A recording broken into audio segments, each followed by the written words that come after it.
I pray that we do not respond to God's correction by denying the Word.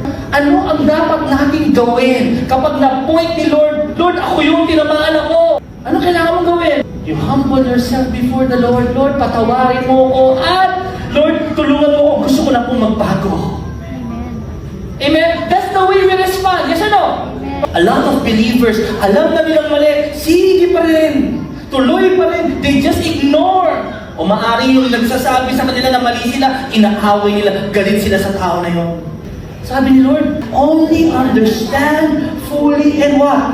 Acknowledge your wickedness and guilt. Sa Diyos, parang sinasabi na, Lord, wala naman kami problema, okay naman tayo. Hello!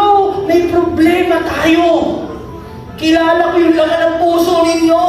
Tinatawag mo akong Yahweh, pero hindi ako yung priority mo. Tinatawag mo akong Lord, pero hindi ako ang nasusunod sa buhay mo. Tinatawag mo akong God, pero may iba kang Diyos-Diyosan. Sabi na, just acknowledge your wickedness and guilt that you have rebelled.